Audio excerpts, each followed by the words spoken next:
Oula, ouais. Oui, moi, je vais enregistrer en anglais.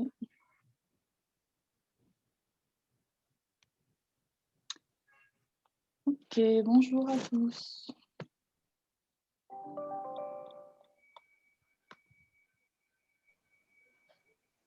Bonjour à tous. Bonjour, bonjour. Bonjour Irma. Bonjour. Bonjour. Bonjour, bonjour. Bonjour.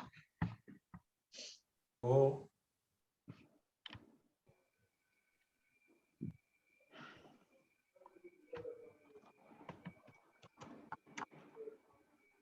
Je vais déjà commencer parce que sinon on va... Ouais, bien sûr. Vas-y. Ok. Donc, bonjour à tous et à toutes. Merci d'être là parmi nous aujourd'hui. Bienvenue à cet atelier virtuel numéro 5 qui portera donc sur la mobilité et le transport. Donc, si vous avez besoin de suivre cette session en anglais, on a bien une interprétation simultanée prévue. Donc, vous avez juste à cliquer sur le globe pour accéder à la traduction vers l'anglais.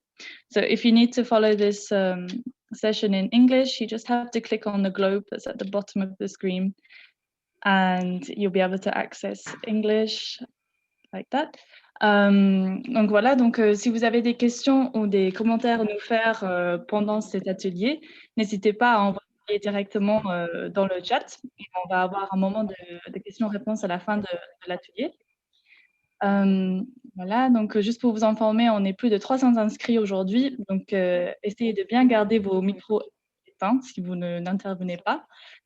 Et sur ce, je vais déjà passer la parole à Romain Crouzet, qui est le directeur des programmes et qui va modérer cette session. Donc, très bon atelier à vous. Merci Eva. Bonjour à toutes et à tous. Merci encore de nous rejoindre en ces jeudis après-midi qui deviennent presque traditionnels maintenant. Alors, bon, je ne vais pas vous représenter Climate Change et l'ensemble de notre œuvre. Je crois que vous êtes beaucoup sont des habitués maintenant. Mais voilà, l'idée dans la période si particulière que nous traversons a été de malgré tout, malgré notre incapacité à faire des événements présentiels, de maintenir l'élan de travail des différentes coalitions que nous animons avec ces ateliers, avec cette série d'ateliers que nous avons, ces ateliers virtuels que nous avons lancés l'année dernière en juillet déjà.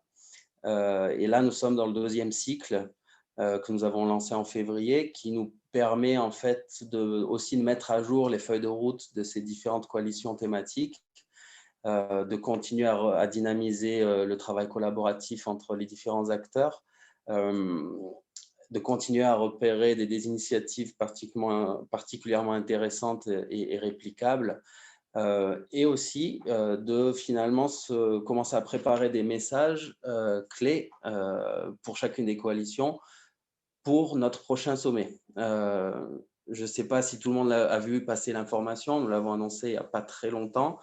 Nous allons essayer de tenir notre prochain sommet à Dakar en septembre 2021 dans le cadre de la semaine de la mobilité durable et du climat,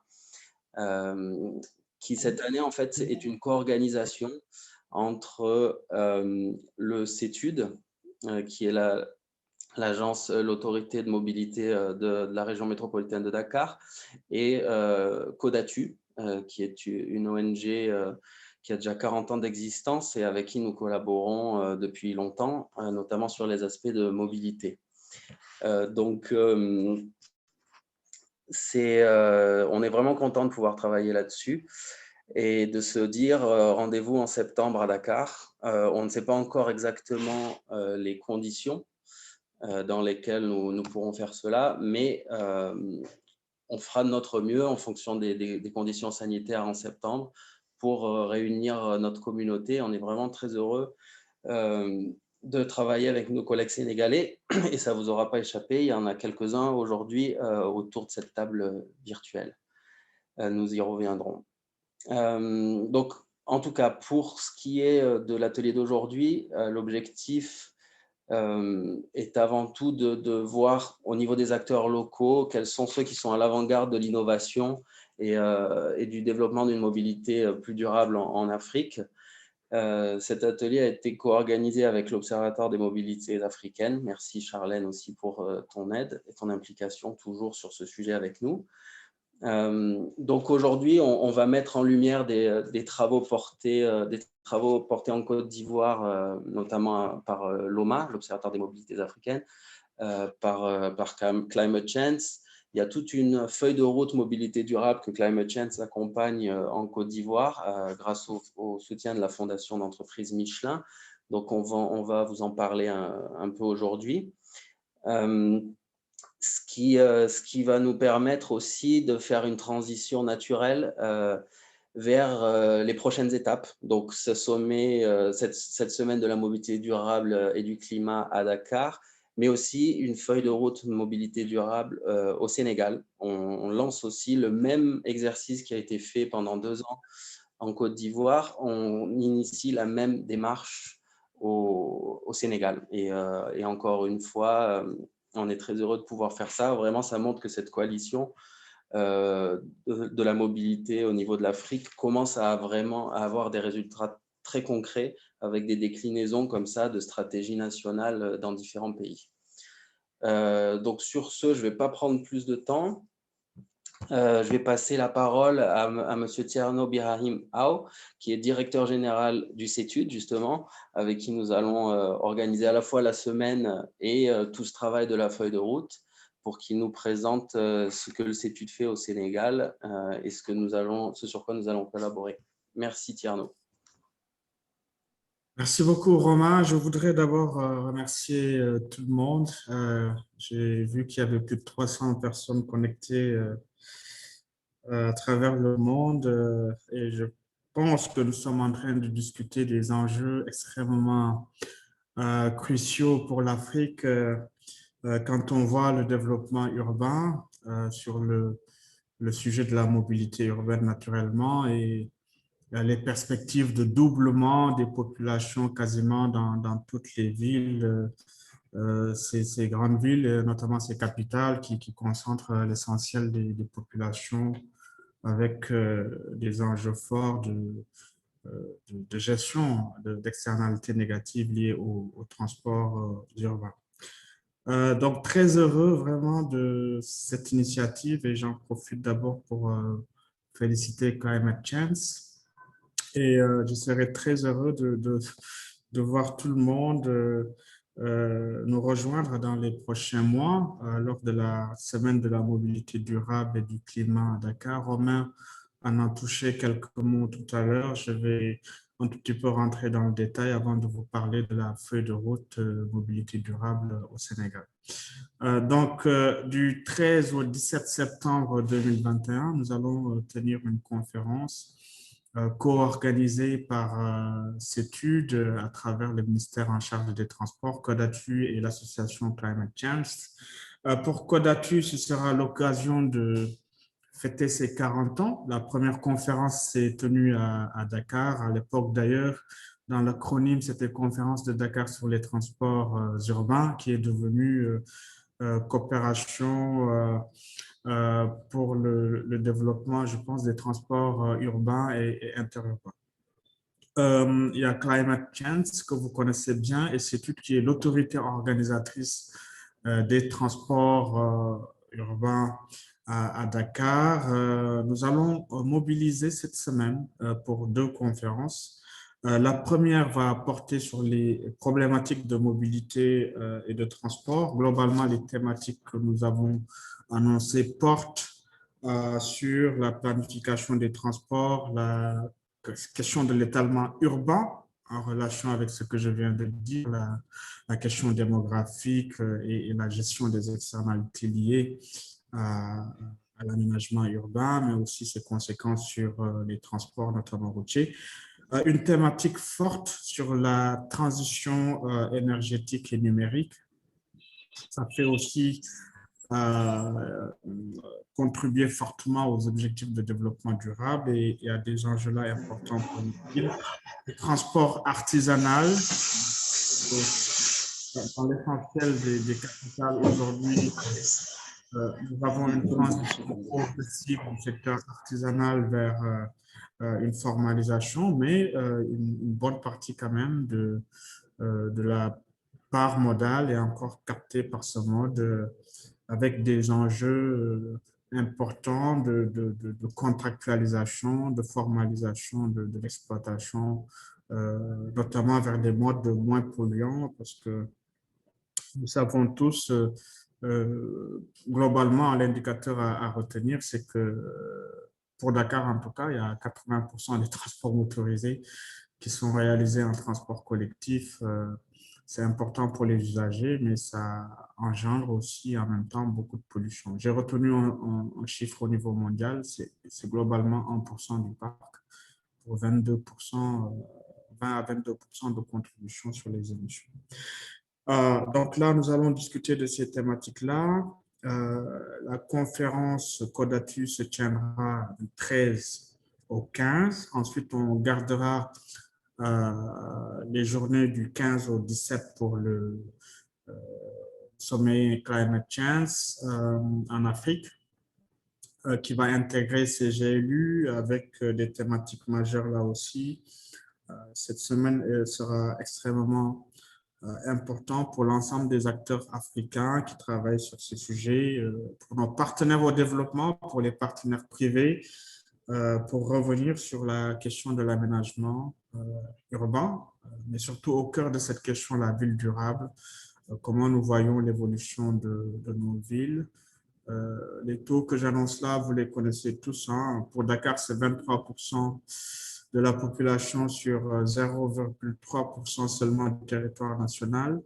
Et peut-être le chiffre qui est plus commun que vous retrouvez dans vos grandes villes africaines, 50% de la population urbaine sur 0,3% du territoire national. Bon, ça, c'est assez révélateur. Quand on prend les autres grandes villes africaines, on est sur des proportions entre 40 et 50% de population urbaine et des populations qui doublent aussi en 2040. Et ça, il faut le mettre en perspective de, voilà, qu'est-ce que nous souhaitons comme politique d'aménagement, aller vers le polycentrisme, avoir une politique nationale d'aménagement du territoire pour créer des équilibres, la place des transports capacitaires parce que les villes sont déjà saturées avec l'automobile alors que ça c'est encore à un très faible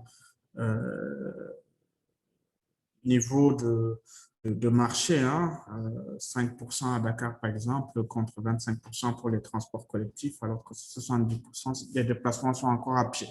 Voilà, toutes ces questions seront abordées et quand on aborde ces questions d'aménagement, de choix modal, l'enjeu crucial pour l'Afrique au Sénégal et plusieurs régions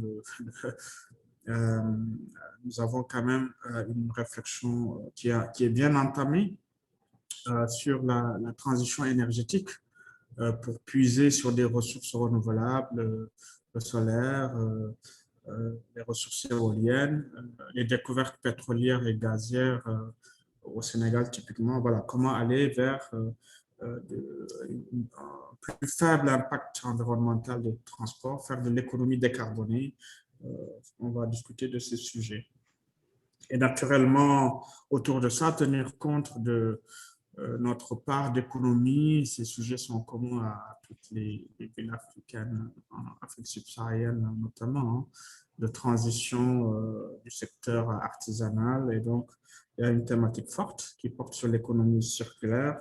Et on ne peut pas terminer cette semaine de la mobilité et du climat sans parler de la jeunesse. Et quand on parle de la jeunesse, c'est aussi l'éducation, la formation avant l'emploi. Donc, nous parlerons de la place de l'éducation, de la formation sur l'ensemble de ces thématiques-là. Donc, voilà ce que nous souhaitons faire avec un événement qui aura un impact fort. Nous le souhaitons, international. A priori, nous irons sur un format hybride, 300 personnes invitées à Dakar. Donc, je vous suggère à partir de cette date de prendre toutes vos dispositions pour venir à Dakar et découvrir aussi ce que nous faisons à travers le TER, le BRT, le train express régional, le BRT, mais aussi la ville nouvelle de Diamniadio, plusieurs initiatives qui sont conformes à nos engagements internationaux pour faire de la ville durable. Et vous profiterez aussi voilà, de la mer et du climat très agréable à ces dates-là. Nous avons en perspective, nous tous, dans cette semaine-là qu'on va mobiliser, à renforcer nos liens, nos échanges, à apprendre les uns des autres, faire des retours d'expérience, y compris avec nos partenaires dans les pays dits développés. Nous avons comme ambition de préparer la COP26 et quand je dis préparer la COP26, quel message l'Afrique souhaite porter en termes de transition énergétique, environnementale, en termes d'évolution des modes de transport en relation avec la problématique de la ville durable.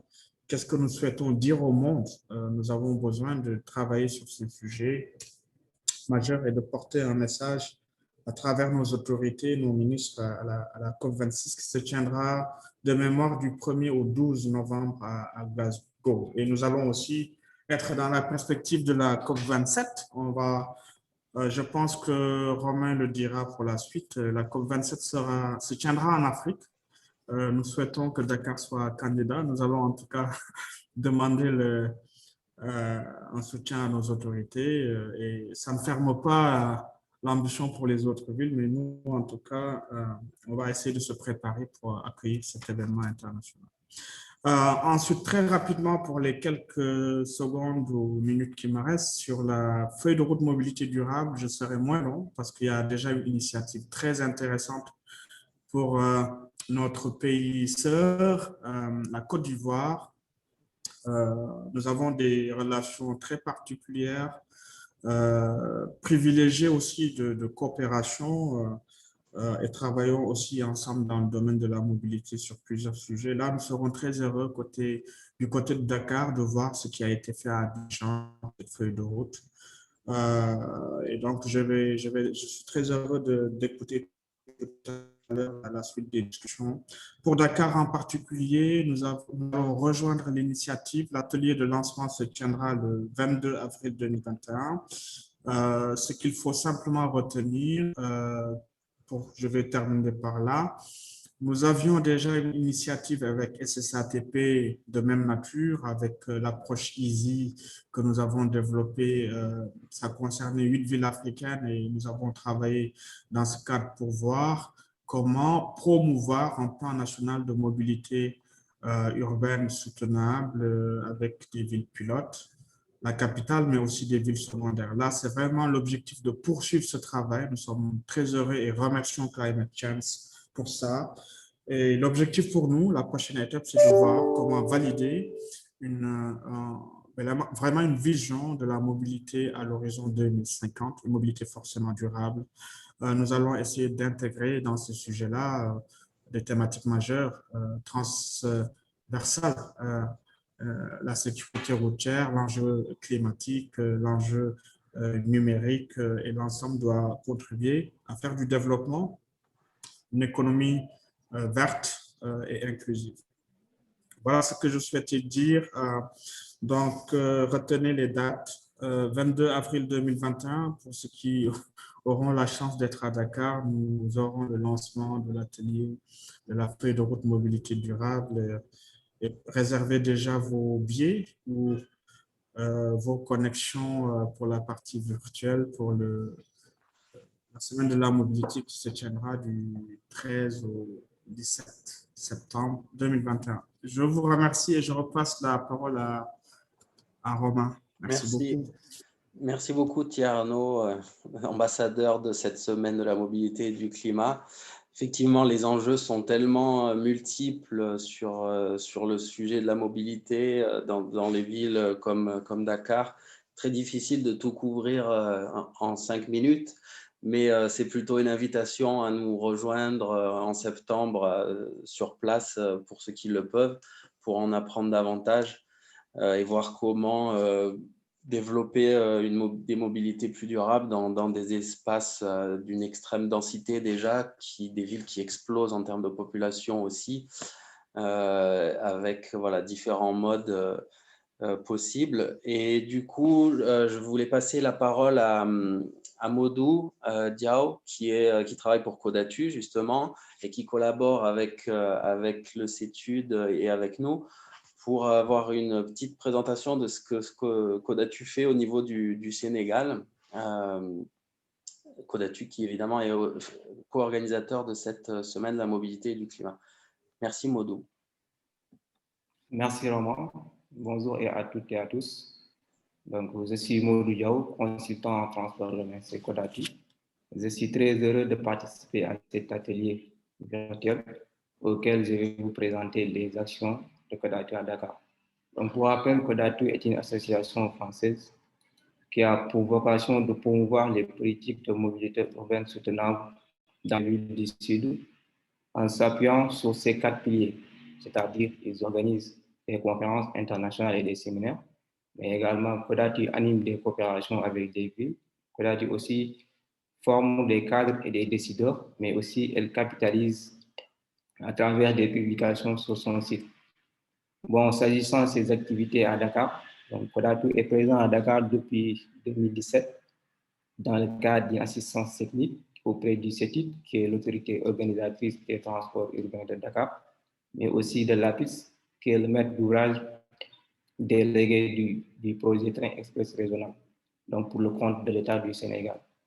L'assistance technique a pour objectif d'assister le CETUD dans sa réorganisation, mais également d'élaborer le cadre institutionnel de l'exploitation du terre. Il s'agit également de proposer un programme de renforcement de capacité, tout en prenant en compte l'évolution des projets de transport, à savoir l'arrivée du BRT, mais également les lignes de rabattement. Bon, pour ce qui est du déroulement de l'assistance technique, Codatu, à travers son réseau, mobilise des experts donc, qui réalisent soit des missions, soit des ateliers, donc en fonction de ces thématiques qui ont été identifiées par l'ensemble des signataires du protocole d'accord. Donc, il s'agit de 10 thèmes qu'on a regroupés autour de 3 axes. Il s'agit de l'axe de la gouvernance, l'axe ferroviaire et l'axe multimodal. Donc, concernant l'axe de gouvernance, en fait, il était donc prévu dans un premier temps de proposer un schéma d'exploitation pour le terre. Mais il était aussi question d'accompagner le CETUD dans sa restructuration, mais également dans sa recherche de solutions de financement pérenne. Donc, ce qui voulait dire donc de réformer le fonds de développement des transports urbains. Bon, pour l'axe ferroviaire, ce qu'il faut retenir ici, en fait, on avait considéré qu'il était intéressant de mettre en jour le cadre réglementaire de la sécurité ferroviaire donc, du Sénégal, donc, qui a été mis en place en 1987, ce qui veut dire qu'il était obsolète, donc chose qui a été faite. Mais aussi, il est prévu dans cet axe donc, de faire des renforcements de capacité, donc pour donner plus d'outils et d'aptitudes aux autorités dans le domaine du ferroviaire. Donc, concernant l'axe multimodal, pour résumer cet axe, donc, nous savons tous que l'attractivité du terre dépend fortement de sa connectivité avec les autres modes, mais aussi de son accessibilité. Donc, c'est dans ce sens qu'il fallait penser donc, à assurer sa connectivité avec les autres modes, mais aussi à appliquer des tarifs accessibles à toute la population. Donc, pour résumer ça, c'est la mission que nous menons donc, concernant l'assistance technique. Mais comme DG vient de le mentionner, donc nous préparons aussi à organiser notre prochaine conférence, donc qui coïncidera avec la 18e conférence de Codatu. Donc, je pense que DG a déjà dit l'essentiel, mais il faut juste retenir que en matière d'organisation, cette conférence donc, sera sous forme hybride et qu'on aura un programme donc, du 13 au 15 pour Codatu, donc un programme de 5 sessions, de 13 sessions plénières et une douzaine de sessions scientifiques. Donc, ce qui veut dire que ce sera un moment opportun donc, qui permettra aux acteurs de la mobilité, notamment les chercheurs, les décideurs et les professionnels, donc, de discuter sur ces thèmes liés à la mobilité afin de trouver des solutions qui pourront toujours contribuer à l'amélioration de nos systèmes de transport urbain. Et pour essayer de concrétiser ces solutions, donc Kodatu, en collaboration avec, bien sûr, CETUC et Climate Change, donc compte pour porter 2 actions phares. Il s'agira, dans un premier temps, de construire un plan d'action pour les 10 prochaines années. En fait, l'idée ici, en fait, c'est de mettre en place un outil qui va permettre aux autorités de prévenir donc, les contraintes auxquelles elles feront face pour la bonne marche des systèmes de transport donc, de nos villes.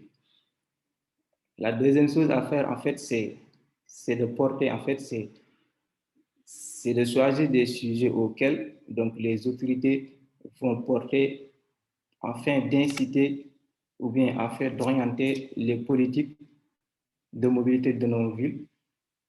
Donc, et ceci se passe par cette déclaration, et cette déclaration sera portée lors des prochains événements, notamment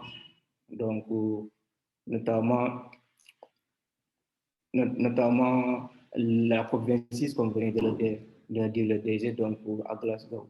Donc, de manière succincte, donc voilà ce que j'avais à vous présenter, et je vous remercie pour votre aimable attention. Merci. Merci Molou. Je vois qu'il y a déjà des questions intéressantes dans le chat. On prendra un petit peu de temps à la fin on ne pourra pas répondre à tout, mais on pourra le faire.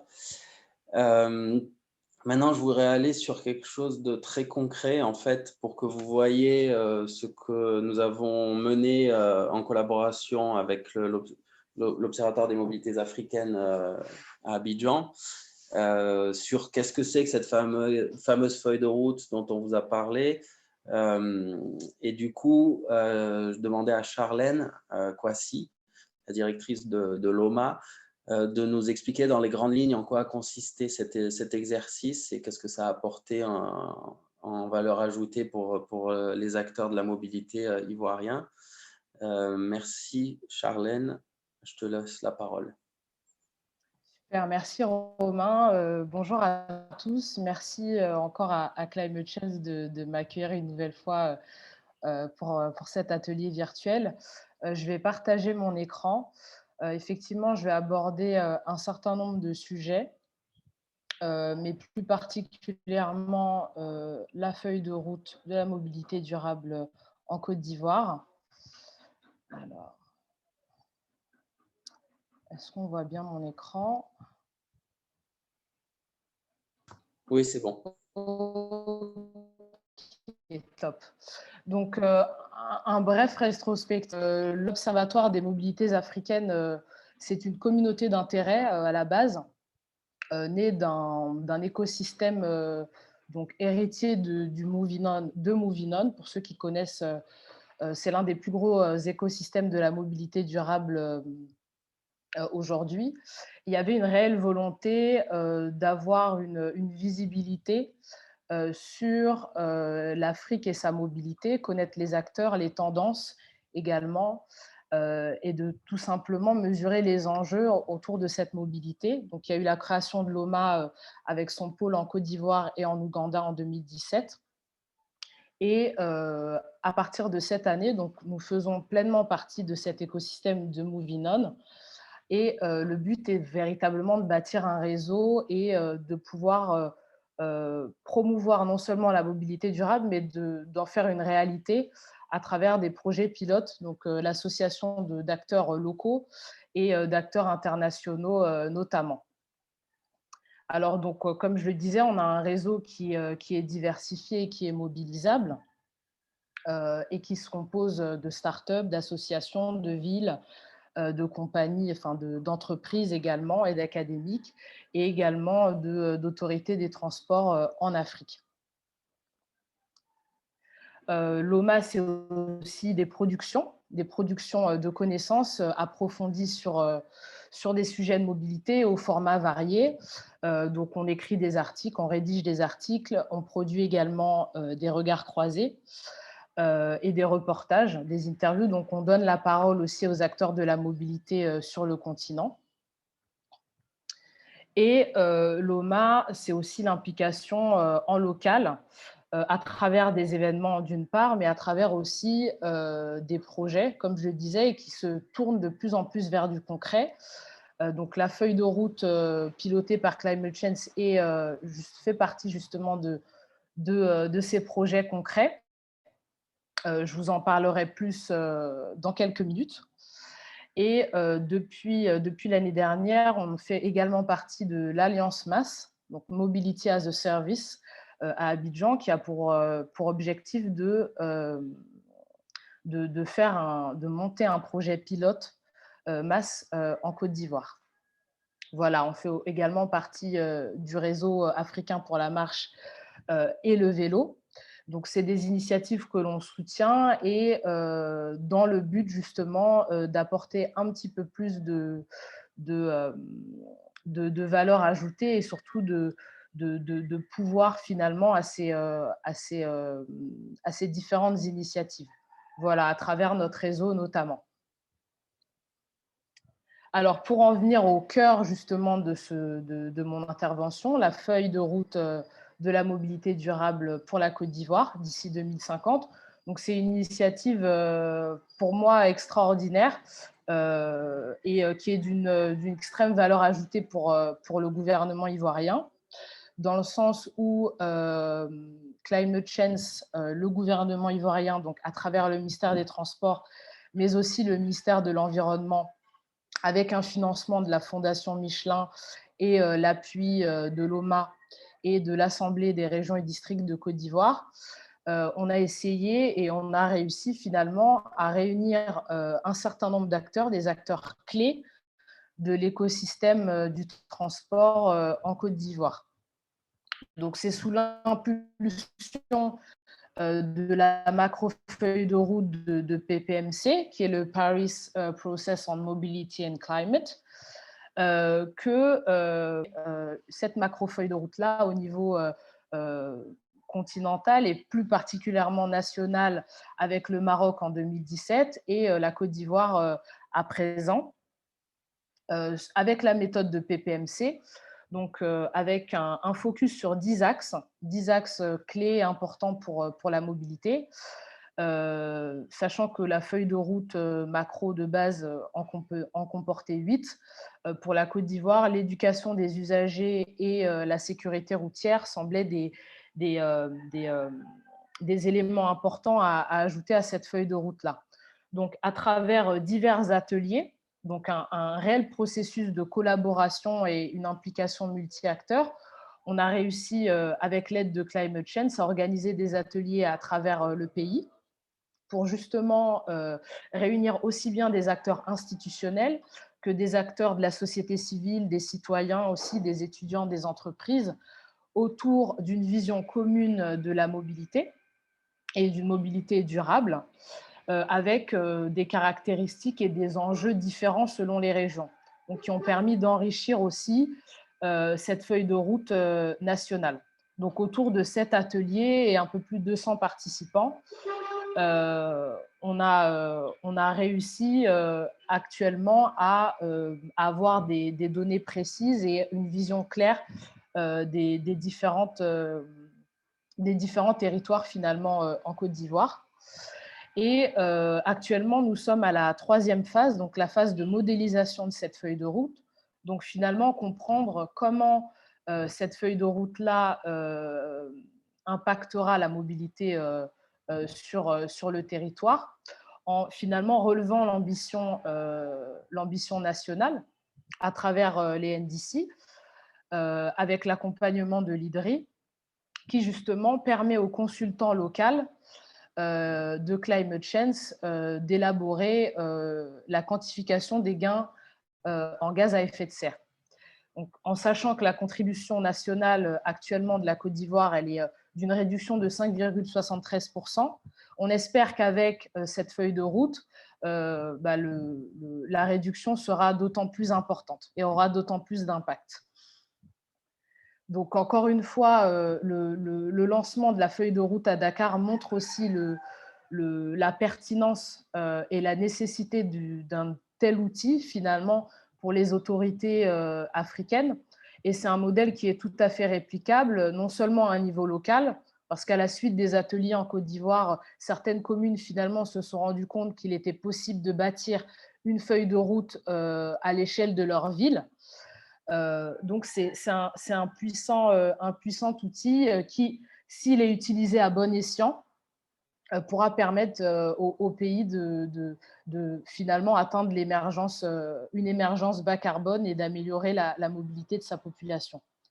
Donc voilà, merci à Climate Change encore une fois pour cette initiative. On espère qu'elle verra le jour dans plusieurs villes autres que Dakar, Abidjan et au niveau du Maroc. Merci, merci Charlène. Donc oui, vous voyez, en fait, le but de tout ça, c'est vous montrer aussi un peu ce que nous, on peut essayer d'apporter en tant que communauté d'acteurs non étatiques au niveau local. L'idée, c'est pas du tout de de venir en plus de choses qui existent déjà. C'est vraiment d'essayer d'accompagner les territoires, de valoriser ce qu'ils font au niveau des autorités nationales et des organisations internationales aussi. Donc là, il y avait déjà un vivier d'acteurs qui font déjà beaucoup de choses intéressantes au niveau de la Côte d'Ivoire, avec quelqu'un sur place qui a organisé toutes ces activités. On a pu définir cette feuille de route et on le met en lien avec les Nations Unies. Comme le disait Tierno tout à l'heure, on est en préparation aussi des COP 26 de Glasgow et 27 qui seront, enfin la 27 sera sur le continent africain.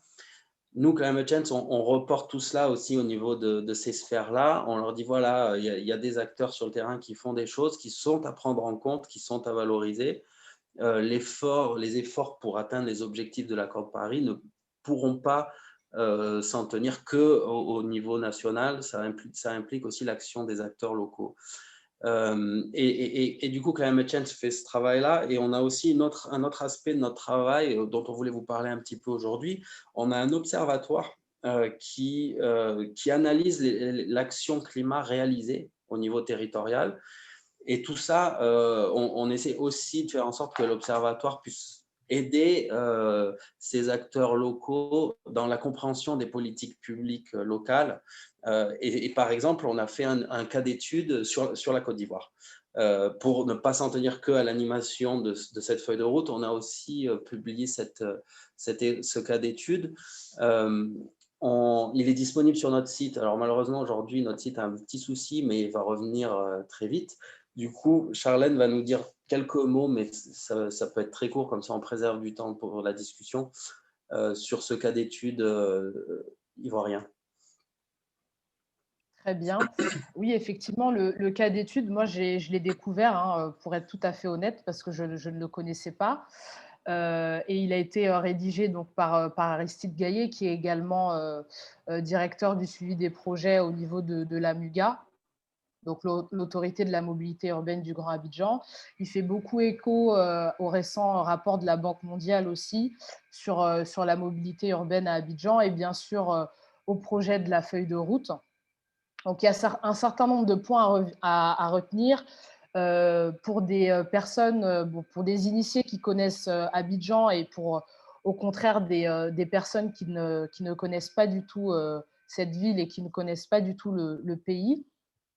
C'est très intéressant parce qu'on a une vision globale, mais en même temps très précise avec des chiffres assez intéressants et une valorisation aussi de ce qui est fait en local, même s'il y a des nuances à apporter et des outils. Par exemple, je suis tombée sur les outils réglementaires et financiers. On parle beaucoup même à l'échelle du continent,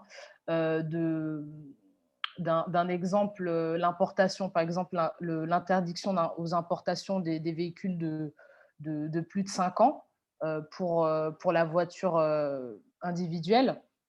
Là, effectivement, le cas d'étude montre qu'il y a d'autres outils qui sont mis en place, notamment les questions de primes à la casse ou bien de centres de traitement de valorisation des véhicules hors d'usage. C'est des initiatives qui sont méconnues et avec cet outil-là, c'est vrai que ça permet d'en parler un peu plus.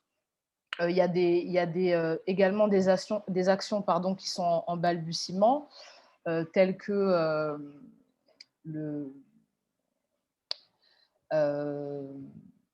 j'ai un trou. Mais en tout cas, tout ça pour vous dire que c'est un cas d'étude qui est hyper intéressant. Je vous conseille d'aller le regarder. Et ça montre aussi une action des collectivités qui est assez moindre, où on a des pays où la société civile a tendance à être très active et à avoir justement cet impact sur les territoires. Mais on voit qu'en Côte d'Ivoire, c'est encore timide et c'est intéressant de le mentionner ici.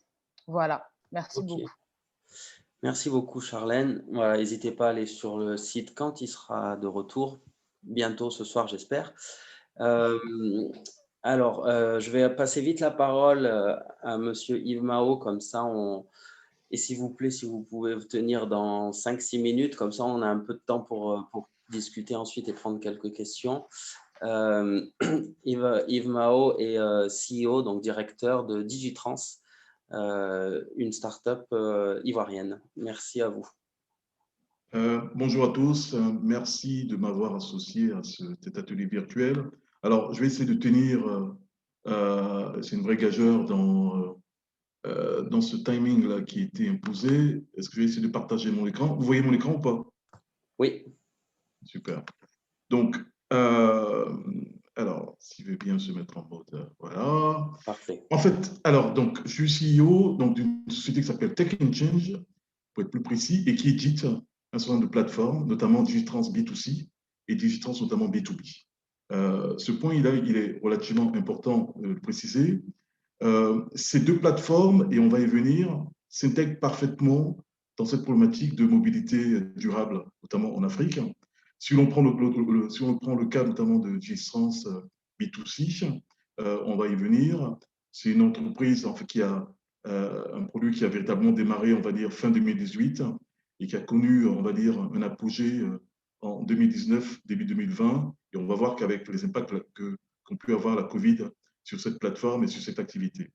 Mais d'ores et déjà, ou pour autant, cette plateforme a obtenu un certain nombre de prix, notamment des prix autour des concours organisés par la France-Afrique, notamment dans le cadre du concours France-Afrique. Nous avons été lauréats pour ce concours-là, et aussi notamment dans le cadre d'un certain nombre de concours ou de prix organisés dans le cadre de mobilité urbaine en Côte d'Ivoire. À côté de cela, nous avons mis en place une plateforme qui finalement s'intègre aussi dans cet esprit de mobilité durable et qui embarque cette notion de covoiturage sur lesquelles s'appuie notamment Digitrans B2C, mais qui va au-delà du covoiturage et à la demande de nos clients qui embarquent aussi des problématiques de gestion de flotte. Je vais essayer de vous montrer la cohérence entre ces deux plateformes qui ont un vrai point commun. Un, la mobilité durable en Afrique, et deux, tout ce qui est notamment lié à la notion de covoiturage. Alors, donc on faisait un zoom notamment sur la plateforme Digitrans B2C, donc qui est focusée notamment sur ces approches de covoiturage. Ce qu'on peut retenir, et c'est très bien, la transition est vraiment toute trouvée avec le dernier slide que a montré Charlène sur les cas d'utilisation notamment observés notamment par le MEA à Abidjan. Digitrans B2C cible les ménages qui vivent principalement dans les grandes agglomérations comme Abidjan, qui font face au quotidien à de vraies difficultés de transport. On peut le voir ici, à l'image de la plupart des grandes agglomérations, on l'a déjà dit, et qui n'ont pas forcément envie d'emprunter, on va dire, les transports dits artisanaux, qui représentent 70% des transports en commun à Abidjan, mais je pense que cette statistique est quasiment la même sur la plupart de nos capitales africaines, et qui n'ont pas forcément les moyens de payer, si on raisonne en francs CFA, aux heures de pointe, aller comme retour, en moyenne en 2500 francs et 5000 francs CFA, le déplacement à l'aller, et idem en termes de coût au niveau du retour. Donc, notre cible, elle est clairement celle-là, telle que indiquée au travers de ce support. Alors, il faut faire simple, donc je vais essayer de résumer. Bien sûr, il existe le site web, il existe des applications qui permettent de se faire une idée plus précise, il existe des plaquettes, mais 4 points majeurs à retenir dans le cas de Digitrans B2C. Le premier point, on a une approche multicanal. Cette application, ce service, parlons de service de covoiturage, est accessible aussi bien via les canaux web, via notamment les réseaux sociaux, via notamment des apps, notamment. On a naturellement des chargés de clientèle physique qui sont là pour, on va dire, collecter et adresser les requêtes de nos utilisateurs, passagers et conducteurs. Le deuxième élément fort sur lequel s'appuie notamment cette plateforme et qui a fait en partie son succès, on peut le dire, c'est notamment un algorithme assez poussé, conçu sur place en Afrique, notamment en Côte d'Ivoire, et qui permet de matcher les trajets des conducteurs et des passagers et vice-versa, malgré, et c'est ce point il est important de préciser, malgré l'absence d'un taux on va dire, malgré l'absence d'une numérisation, d'une digitalisation à 100% de nos grandes villes africaines. Et ça, c'est une vraie problématique sur laquelle éventuellement je pourrais revenir si c'était nécessaire. Le troisième élément qu'adresse cette plateforme, c'est le fait notamment de mettre en place, au travers du collaboratif, au travers de, on va dire, d'un esprit participatif, un système d'évaluation à la fois des conducteurs, des passagers, sur leur évaluation, sur leur comportement, est-ce qu'ils ont des comportements vertueux ou pas, sur des bases tarifaires, et naturellement sur aussi des éléments liés à la sécurité, qui est une problématique majeure qui revient souvent dans les problématiques de nos passagers.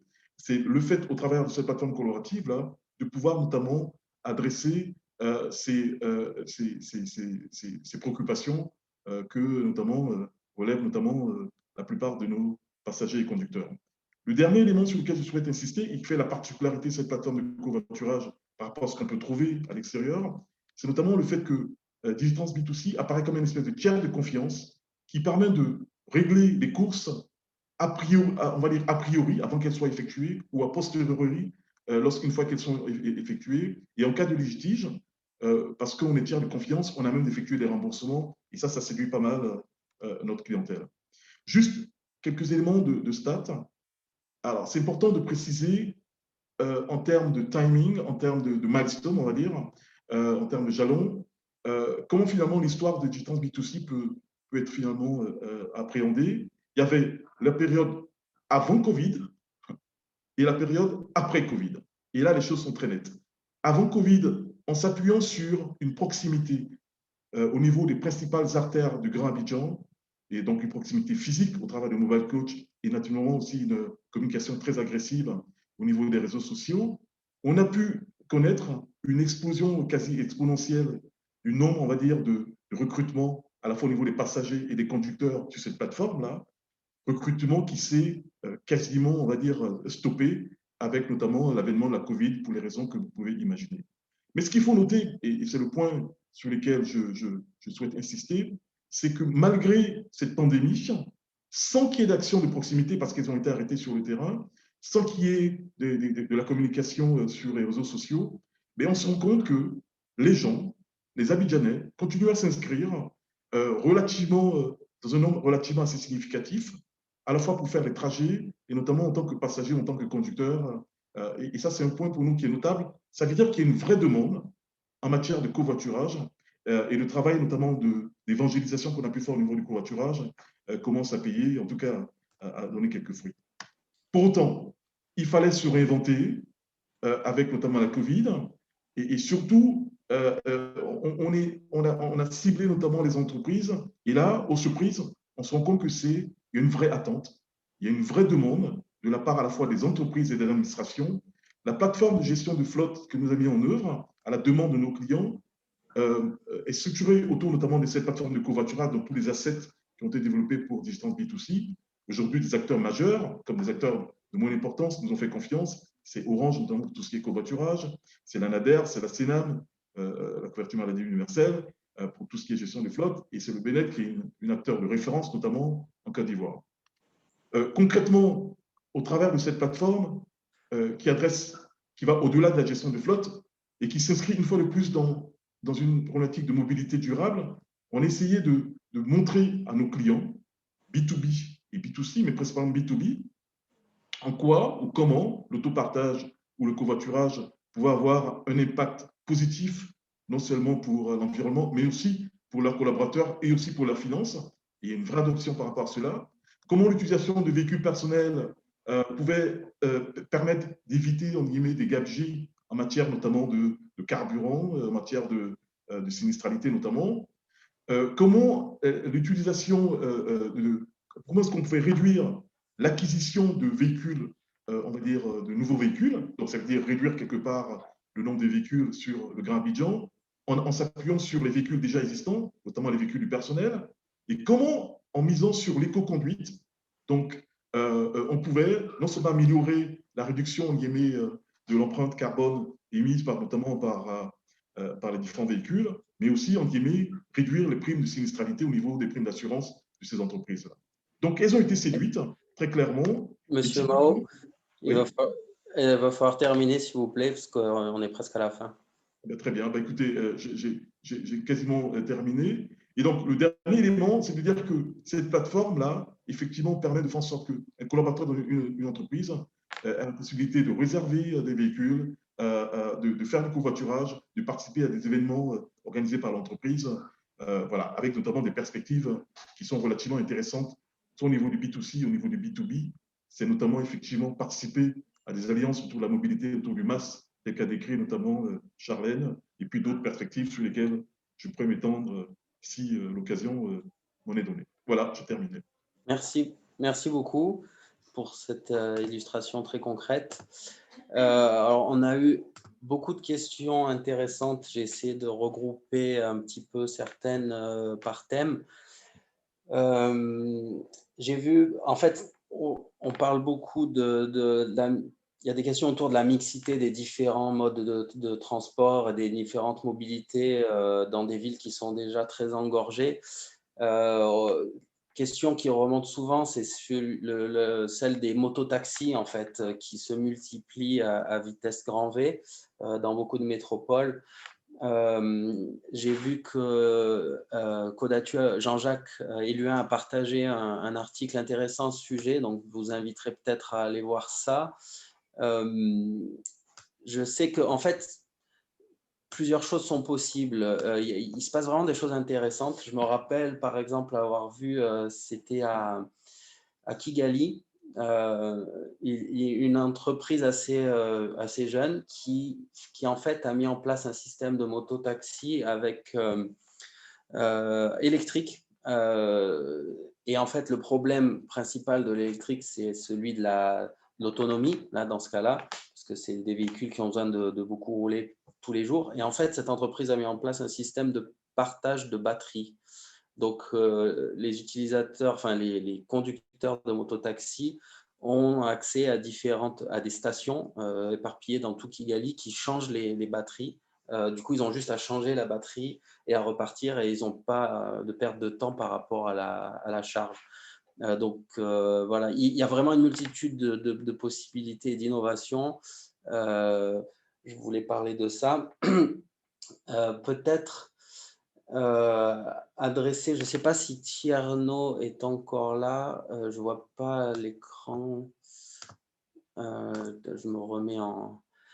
Il y a une question de l'adaptation des infrastructures de mobilité au changement climatique. Je ne sais pas si Tierno, vous êtes encore là, si c'est un sujet au niveau du Sénégal. Romain. Merci. L'impact, en fait, au niveau du Sénégal, est-ce que vous ressentez un impact du changement climatique sur les infrastructures de mobilité et est-ce que, du coup, il y a des choses qui sont mises en place pour remédier à cela, sur l'adaptation, finalement, des infrastructures? Oui, il y a des réflexions qui viennent d'être achevées, d'ailleurs, sur ce sujet, hein, avec des rapports qui pourront être partagés dès leur validation. C'est clair que tenant compte de notre position géographique, des questions de changement climatique et notamment de l'avancée de la mer, oui. Certaines villes, ces sujets-là sont en train d'être pris en charge. Donc, il y a des rapports, j'en parle de manière générale parce que je les ai reçus la semaine passée, qui impliquent d'ailleurs le ministère de l'Environnement et qui donne des premières orientations sur la résilience des infrastructures d'ailleurs face au changement climatique. Au-delà des sujets que nous partageons certainement avec toutes les villes, des réflexions sur la résilience, mais plus ciblées infrastructures. Voilà. Donc, à tout ça, c'est ce que je peux dire. Aussi, nous allons profiter du plan de mobilité urbaine soutenable en cours pour préciser ce sujet-là pour le cas de Dakar. J'ai parlé d'avancée de la mer, mais comme partout ailleurs, il y a la question aussi des inondations. On a vu l'année passée. Ce sujet-là est important pour plusieurs villes parce que ça, en face, il y a aussi le défi de l'urbanisation et du contrôle de l'expansion urbaine qui, par ailleurs, avec les plus donc la prévisibilité devient de plus en plus peut-être difficile à maîtriser, mais en même temps aussi les quantités de pluie que nous recevons, il y a de réels sujets sur la sinistralité. Voilà. Ok, merci beaucoup. Peut-être une question à laquelle Charlène pourrait répondre. En fait, c'est la question du financement des actions identifiées dans les feuilles de route, par exemple. C'est vrai que c'est toujours la question à plusieurs millions.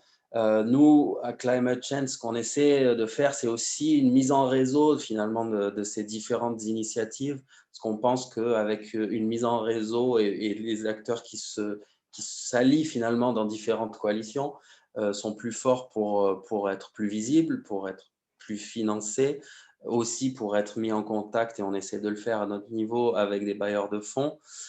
Quel est ton avis là-dessus sur comment financer des initiatives qui auront été éventuellement identifiées par une coalition?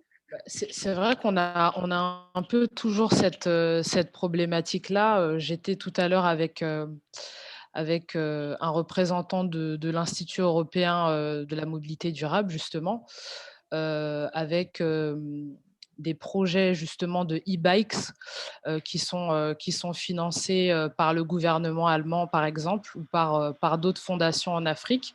C'est des sujets qui sont des projets qui sont très ciblés et où il y a un réel impact et un engouement, on va dire, des populations. Et surtout un acteur en local qui porte finalement ce projet-là. Dans le cas de la feuille de route, c'est un peu le même cas, dans le sens où, avec Climate Change, l'OMA a porté le projet et a pu favoriser, dans une moindre mesure, mais c'est déjà très bien, un financement de la Fondation Michelin. Donc, avec un projet comme cette feuille de route-là et avec ce guide-là, c'est tout à fait possible, et je pense que c'est le but aussi de Climate Change, d'avoir un financement par des bailleurs. Quand on a une stratégie qui est bien établie et qui est poussée par une vision partagée, par une dimension multi-acteurs, c'est beaucoup plus simple de remplir les conditions des bailleurs et d'avoir un certain nombre de recommandations appliquées sur le terrain. Ouais. Donc pour moi, ça passe par là en fait. Tout à fait. Et c'est vrai que nous aussi, on essaie on est toujours en train d'essayer de surveiller des appels à projets, des financements qui seraient éventuellement captables par des petits acteurs locaux, des collectivités.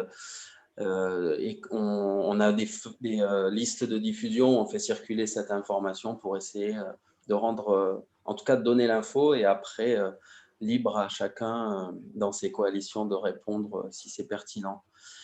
On touche à la fin. Malheureusement, c'est passé très vite. Il y a encore d'autres questions intéressantes sur les modes de transport doux. Qu'est-ce que fait le Sénégal, par exemple, pour essayer de favoriser aussi la marche à pied, qui reste un pourcentage énorme des déplacements à Dakar, par exemple.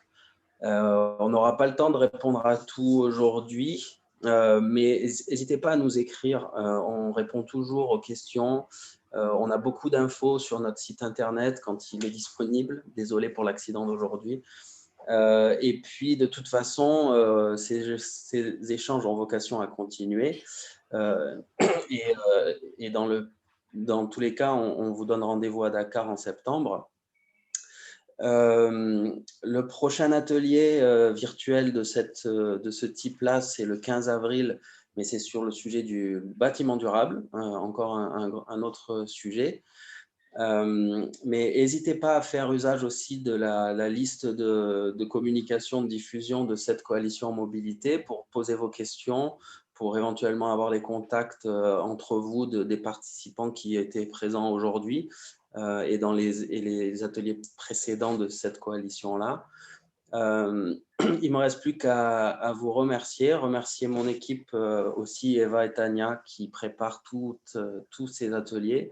Merci à tous les participants intervenants d'avoir pris le temps d'être avec nous. Merci à l'interprète aussi. Et dès qu'on aura fini le compte-rendu et l'enregistrement de la session d'aujourd'hui, on vous l'enverra et on vous enverra aussi toutes les présentations qui ont été faites. Encore merci pour votre fidélité et puis à très bientôt.